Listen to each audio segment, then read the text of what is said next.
Hey everyone, LaFlash here. Welcome back to the channel. Today, we're diving into the latest Bellum devlog, and trust me, this update is loaded with tactical brilliance. Whether you're a hardcore Milsim vet or just discovering what this genre has to offer, there's something in here that'll get your trigger finger twitching. But before we get into it, I want to give a massive shout out to the Bellum dev team. These folks are doing incredible work. Building a Milsim experience from the ground up, piece by piece, with stunning attention to detail.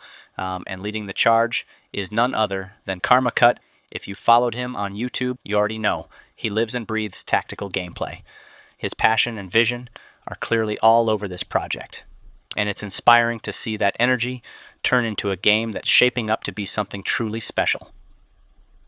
Now let's break down the highlights from the devlog, because there's a lot to unpack. First up, the heart of Bellum, Occupation Mode. This is Bellum's core experience, and it's a masterclass in asymmetrical warfare. On one side, you've got conventional forces, better weapons, more firepower, and structured logistics. On the other, guerrilla fighters, lightweight, mobile, unpredictable. The AO is randomized every round, so no two matches feel the same. There are 3 ways to win. Eliminate the enemy's manpower, dominate and hold objectives, or force them to withdraw from the zone.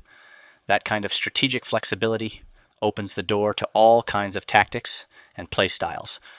Guerrillas operate in shadows, establishing multiple hideouts, spreading influence, and striking with ambushes and deception. They thrive on momentum and misdirection. Meanwhile, conventional forces get one fortified combat outpost, a single stronghold they have to protect and project from. They've got the hardware, but less room for error. It's the clash of chaos versus control, and it's balanced in a way that feels authentic, not forced. The devs even teased future factions and more symmetrical game modes down the road, so this is just the beginning of what Bellum's sandbox can become.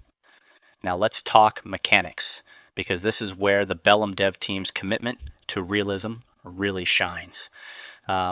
First up, the M240 machine gun is here, and it's not just a pew-pew addition. It comes with a full belt linking system, so if you want to keep that fire hose running, you've got to think about setup and support. Pair up with a teammate to get the most out of it, or go solo if you're feeling gutsy. Down the line, they're planning tripods and barrel swapping, which adds even more depth for support gunners. Explosives have gotten a huge upgrade too. Now you can use demolition charges to destroy enemy hideouts and outposts, game-changing for irregulars, and that's just the start. They've got more fuse types and explosive options on the way. Grenades? Oh, they're on a whole other level. The teams implemented a fragmentation simulation system that actually tracks shrapnel damage, not just a blast radius. So whether it's an M67 frag, an M18 smoke, or a classic RGD5, these tools feel deadly and real. No arcade-style instant kills here, just brutal, unforgiving physics that reward smart throws and punish sloppy ones. And then there's Ballistics, Bellum's crowning achievement so far. They've built a proprietary system that simulates muzzle velocity, bullet drop, wind, penetration, and even ricochets, all tied to real-world ballistic data like the M8 5.5, 5.5, 6 round. It's optimized to handle hundreds of projectiles at once without tanking performance. That's a technical marvel, and it speaks to how serious this team is about immersion. This is Milsim without compromise, realistic, brutal, and totally uncompromising. It's not trying to appeal to everyone, and that's exactly why it stands out. Let's talk visuals, because Bellum's world is getting beautiful. The updated African terrain is vibrant and full of life. New biomes, rivers, foliage systems, and environmental storytelling are helping the map feel alive. You'll see everything from mud huts and rural towns to more commercial zones that add verticality and complexity to each AO. The weapons and equipment are also evolving. Early designs for launchers, optics, laser systems, and other attachments are coming online, and they look and feel fantastic. These aren't placeholders. They're crafted to look and behave like real gear. And the best part? The Bellum devs aren't slowing down. Another devlog is already planned for this summer, and they're promising even bigger reveals coming soon. They're also actively involving the community. The Bellum Discord is open and thriving. If you've got questions, feedback, or ideas, they want to hear from you. This isn't a studio locked in a tower.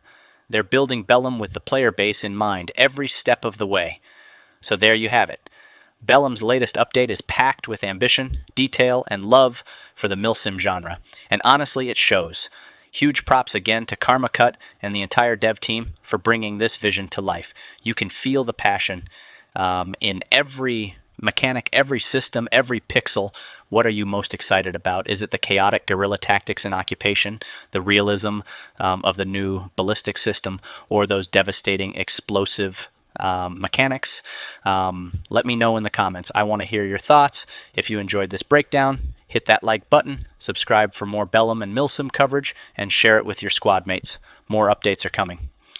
Until next time, stay sharp, stay tactical, and remember, if you're looking for the next gaming buddies, check out milsimunits.com.